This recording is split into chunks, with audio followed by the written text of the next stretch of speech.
My name is Mike Johnson. I used to be the boss of the Johnson Mafia, known as the largest in the Pacific region. However, that was only until recently. Now, I've handed over the boss role to my son and am enjoying my retirement as the chairman, doing things I never had the chance to do before. One of those things brought me to this inn in Hot Springs. Before, during the time I was still an incumbent boss, I always stayed at luxurious hotels. However, now that I'm retired, I've come to appreciate the charm of a more rustic hot spring sanctuary. To get rid of the fatigue that I've been carrying all those years, a place like this is pretty great, huh?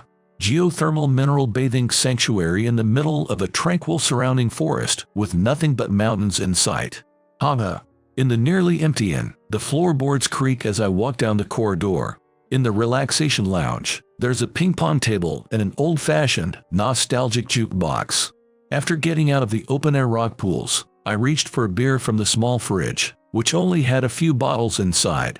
Nothing beats this after a bath, huh? Muttering to myself, I sat down in the massage chair that started working as soon as I put in a coin. After enjoying various things and leaving the relaxation lounge, I headed towards my room. On the way, there was a souvenir shop, but it didn't have much of interest. This is something, None of these catch my eye at all. But then, I heard the voice of the innkeeper. Please, no more, I beg you. Look, lady, even if you ask me to spare you, you are running a business here, right? We're making sure you can run your business smoothly, so that means we're in a good relationship, right? But I just can't afford it anymore. Why not? You've got this fancy inn. There's no way you can afford it. But hardly any guests come anymore. Then advertise more. Are you even promoting your place? Or maybe you're not. It's hard to advertise when you don't have the money for it. Look, nowadays, you don't need to spend much to advertise. You can do it yourself on social media. It doesn't cost a thing, and plenty of idle folks will see it. If you're not bringing in customers and complaining about no guests, that's on you, But I've been doing that. It's just, this inn is falling apart everywhere. Then fix it. Don't let it be. Am I wrong? It costs money to repair things. Come on, lady, you need more guests, don't you? Then fixing up this inn should be your first step. Or maybe, you could market its rustic charm as a selling point to attract guests. No one can complain if they come for the shabbiness, right? Well, yes. But even if I spend money to fix the damages, I can't recoup that investment right away. Don't give me a lesson in 101. So, I'm saying it's impossible to pay up now. Hold on, that's not what I want to hear. We're just asking you to pay the protection money fair and square. It's just that, and yet you're trying to dismiss it as impossible. But please understand that we don't have the money, no guests. That's not true. Have a look, there's an old man and house guest over there browsing souvenirs. Don't you see that? Treat your guests as if they are celebrities. Then, those guests might bring in more guests. But still, is that old man here alone? No, they are not alone. How many are in the group?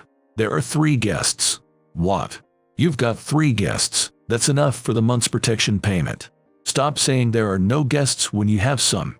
Yes, but even with 3 guests, the net profit is minimal. It's impossible to pay the protection money. Besides, I'm not running this inn alone. I have an obligation to pay salaries for my chambermaids, kitchen staff, and valets. How can I pay you under these circumstances? I don't care about that. That's your problem, not ours. Don't make me angry. Paying every month was an agreement made with the previous generation. That agreement was made when there were more guests and by the previous innkeeper, not by me.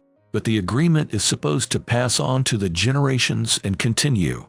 This place survives even in such a remote location because it's within the areas of Smith Mafia. It's been safe because we've been asserting control over our territories all these years. You can't just ignore that now. Please, have mercy. Running this inn is hard enough as it is. Hey, I'm serious. Watch out, you're gonna get hurt. Keep saying you can't pay, If you insist on not paying, then I can do whatever it takes to close your inn again, No, please don't. We don't care, you know. We can destroy this rundown in any time. That's terrible. Then there'd be no mooring, and no need to pay protection money, right? Haha, right. That would solve everything. Wouldn't that be perfect for you, ma'am? Haha. Hey, ma'am. We're serious. You better have everything ready when we come back tomorrow. After saying this, the men left the inn, but I thought it was clearly a threat. The innkeeper crouched down, looking like she might collapse any moment after they left. Ma'am. I tried speaking to the innkeeper, who was utterly dejected. She looked at me with vacant eyes, but as soon as she realized I was a guest, she managed to smile. I'm sorry you had to see that. What happened? Those guys looked like mafia members. Ah, yes, they are. Unfortunately, I heard something about protection money. Yes, they're demanding protection money. As you can see, we hardly have any guests. On top of that, paying protection money every month has made running the inn very difficult. And now, they're demanding this month's payment too. That sounds like a harsh collection. Yes, that's why I'm thinking of closing down the inn this month. Really? Is that so? You're our last guest. I thought we would end without any more guests, but thankfully, we can finish our time as an inn with you here. Is that so? Yes. I've tried my best, but now it's beyond my control. Despite everyday cleaning, the interior and facilities are aged and tarnished. I definitely can't continue business unless I fix all the damages. Do you really think it's okay to just give up on this inn? It's embarrassing to tell you about my personal matters. Well, my grandmother opened this inn. She raised my mother single-handedly. It was this inn that enabled her to bring up my mother. She always used to say that. Then my mother got married, but my father was lazy and didn't like to work, so they eventually divorced. And once again, it was this inn that helped my mother financially. And now, it's come down to me, the third generation. I've tried hard to keep it going, but the protection money just keeps getting higher, and we can't afford it anymore. So even though I don't want to close it, I have no other choice. The innkeeper said this while looking around the inn.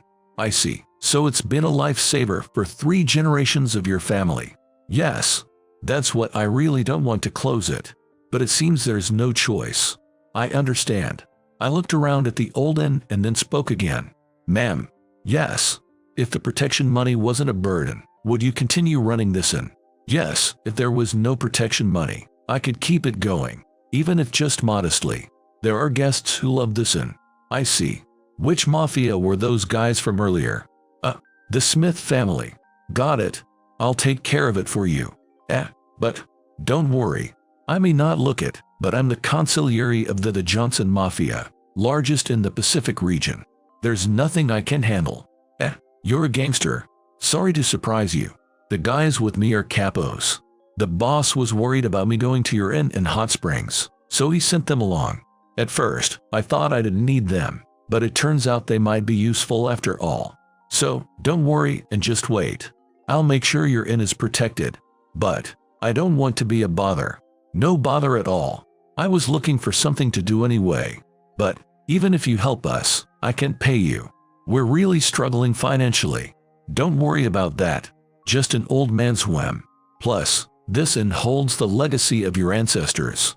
I don't want to see it go under either. Besides, it'll be a good way to pass the time.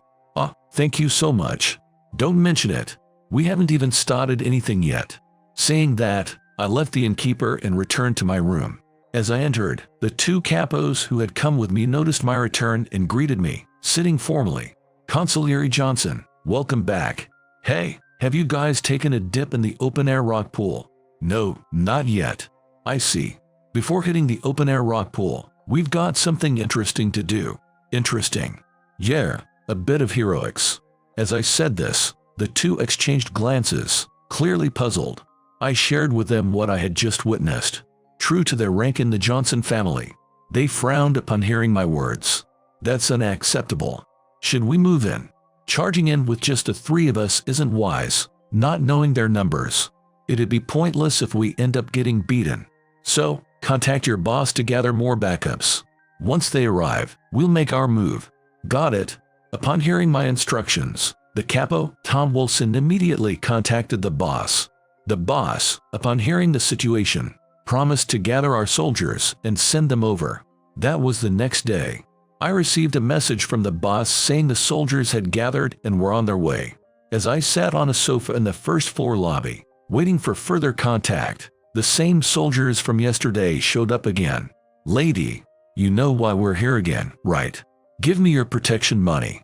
The two soldiers from yesterday entered, shouting loudly. Consigliere Johnson, it's them.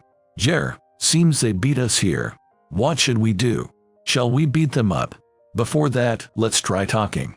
If we start a fight here, it'll scare the inn staff. Right. While we were discussing this, the innkeeper came out from the back. She looked extremely troubled. The employees stopped their work and watched, wondering what would happen. Yo, lady, you got the money ready, right? About that. Again. Again what? Don't tell me you can't pay. I'm very sorry, but we can't pay such an amount of money in a situation like this. Go on the street and make money. You can make that much in one night. Stop whining about it. Saying this, one of the men knocked over a vase that was on display at the front desk. The beautifully arranged flowers fell to the floor, and he stepped on them. Hey, don't get rough. What did you say? Sir, don't you know it's illegal to collect protection money? Even in a secluded hot spring town, you can't escape the law. Who the hell are you? Some kind of cop? No, unfortunately I'm not a cop. Heh. The law doesn't apply to us mafia. Idiot. These days, if you don't know the law, you'll be busted. Just because you're mafia doesn't mean you're above the law. Shut up. Don't you dare talk down to us. You're just an in-house guest who believes in so-called therapeutic benefits. If you don't want trouble, just back off and watch. That's not gonna fly.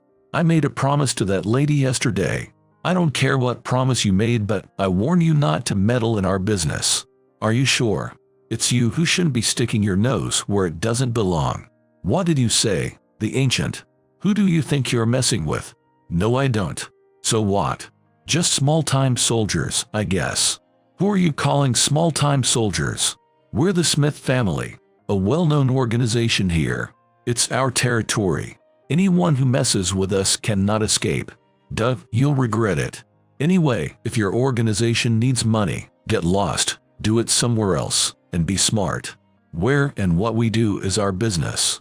Lady, if you're looking for help, the ancient won't be of much use. Haha. Unfortunately, I am indeed the ancient, but I've got two young ones right here. Do you really think you can beat them? 2 on 2, huh? Don't think we'd lose. Haha. You guys really don't value your lives. Consigliere Johnson, shall we take care of them? Consigliere. Don't know which consigliere you're talking about, but don't think you can beat us. We've never lost before, you know. Yeah. Ideally, I don't want to start a fight inside the inn. I glanced at the innkeeper. Her face was pale. A brawl here could further damage her beloved inn. That would surely sadden her. Let's take this outside. This place is fine as it is. I don't want to cause problems by breaking things in the inn, you know. Can't you even understand that, idiot? Who cares if stuff in this rundown inn gets broken? It's going to close down soon anyway. Why would it close? That depends on the innkeeper, but if she doesn't pay the protection money, closing down will be her only option. Haha. I see. Rotten to the core, aren't you? But you see, I don't want this inn to close down. I don't care about that. Wilson, take these guys outside and beat them down. Understood. At my command, the capos approached the two soldiers, grabbed their arms, and threw them out the front door. What the hell are you doing? Just doing what the consigliere said. We're gonna crush you. Haha.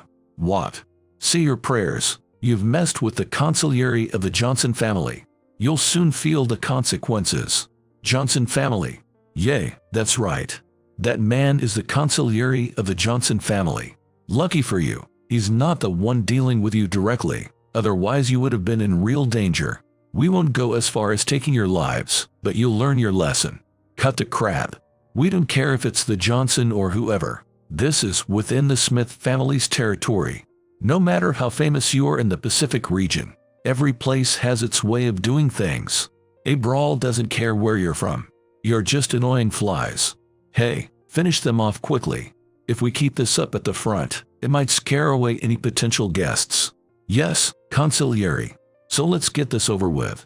With that, the capos charged at the two soldiers. Startled by their speed, the soldiers tried to escape, but there was no letting them go. Once caught, the fists flew, striking the men's faces. They were quickly subdued and lay on the ground after receiving the final blow. Idiots, thinking they could take us on. They're as helpless as babies. Just then, Wilson's phone rang. "Excuse me, consigliere. You have a call from the underboss. Our soldiers have arrived and are waiting in front of the Smith family's office. They arrived pretty quick, don't they? All right, take these guys as a souvenir." "Understood. Ma'am, do you have anything to tie them up with? We need to make sure they don't start acting up all of a sudden." "Oh, yes, I'll bring something right away." The innkeeper hurried inside and came back out with some rope. "This is all I have." "That's fine. It's just for tying up trash." I handed the rope to the capos, who then tied up the soldiers and dumped them into the inn's van. "Ma'am, I'll go settle this matter. Wait for the good news." "Thank you so much." As the van started moving, we headed towards the Smith family's building. The building they occupied was nothing to brag about. Seeing the frequent comings and goings of members, it seemed they had a fair number of people. "Hey, how many members does the Smith family have?" "Heh, it's a big organization around here. Less than 50. "What? Less than 50, and you call that a big organization?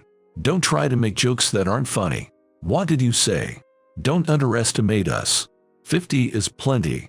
The Johnson family has 500. 50 is hardly a match." "Cat. Hey, why are there so many cars parked around here?" Indeed, around the Smith family's building, there were quite a few sedans, wagons, and other vehicles parked. "Well, this should be enough."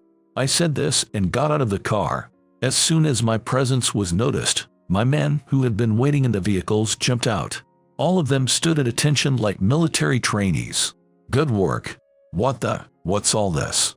"These are our soldiers." "Not all of them, of course. I'm not foolish enough to think just 3 of us could take on the Smith family. There are so many.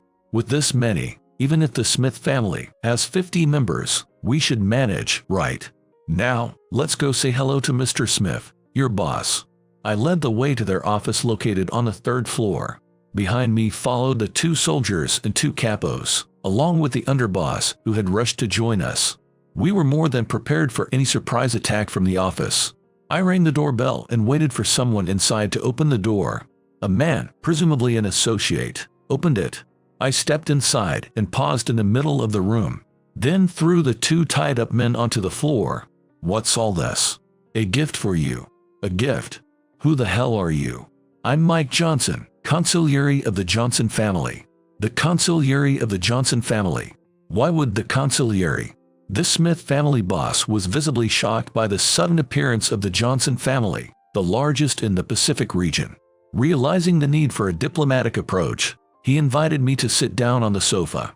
However, his members in a room were tense, ready to spring into action at any moment.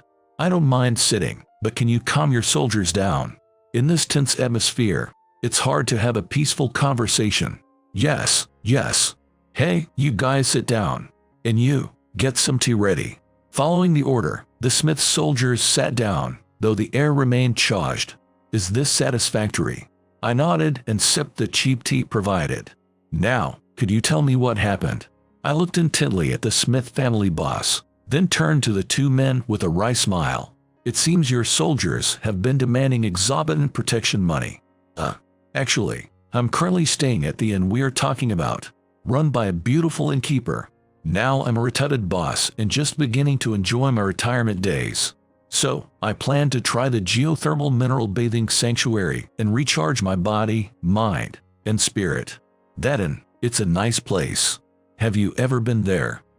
No, I don't usually go." "Well, that's how it is. People often overlook what's close. You should try it sometime. The place has a really cozy atmosphere." "I see. Just make sure you don't let them know you're a mafia when you go." "Huh? Yes, of course. It seems you understand, Mr. Smith.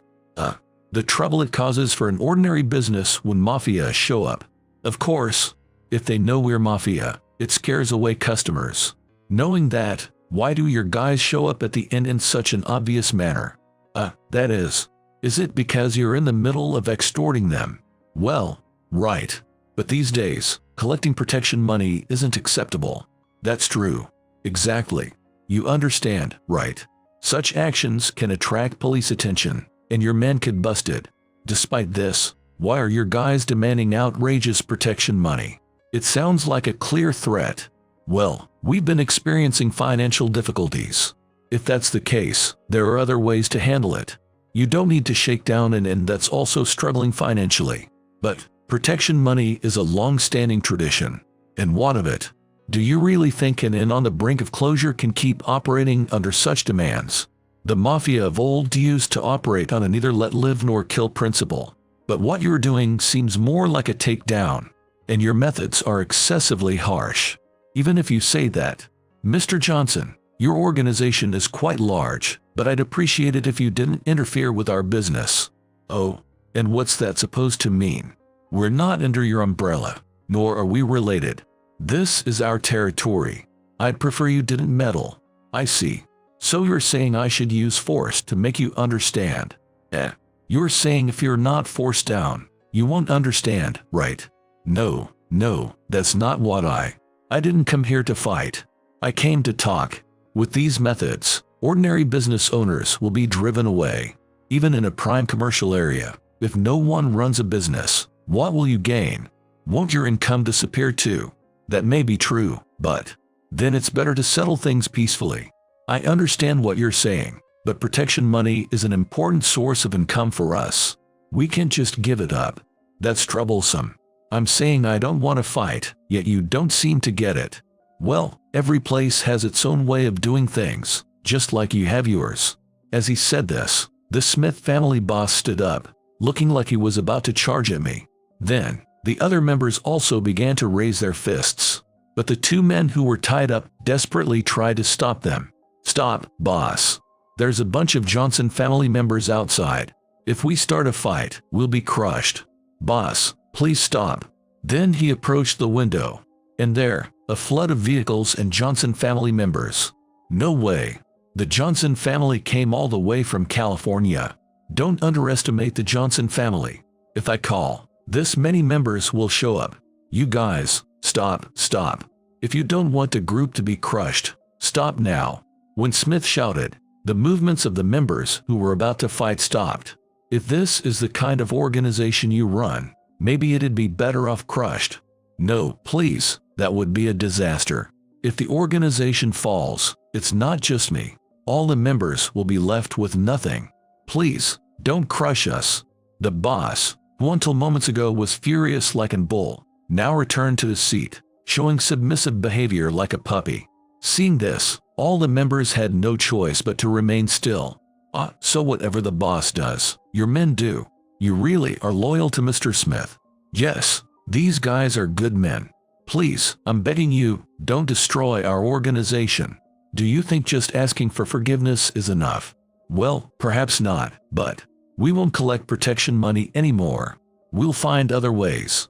Please, just don't destroy our family. As the boss said this, he bit his lip, looking like he was sour grapes as he admitted to losing the deal. If you promise never to do it again, I'll consider it, but it's not that simple. You've been collecting a lot from that inn, right? Then, return all the money you collected. I don't even know how much we've collected over the years. Right, I figured as much. You wouldn't know the exact amount. So, we won't collect anymore. And then, instead of paying back everything, how about a nuisance fee? A nuisance fee? Yes. Let's say about $2 million. $2 million. We don't have that kind of money. There's not that much in our safe. Then borrow it. It just so happens I brought a loan shark here. Convenient, right?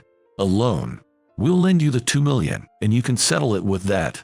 All right, I agree. I'll have those two pay it. Wait. Boss, no way, we can't pay. Quiet. You're the ones who caused this. It's your responsibility to borrow and pay it. All right, that settles it.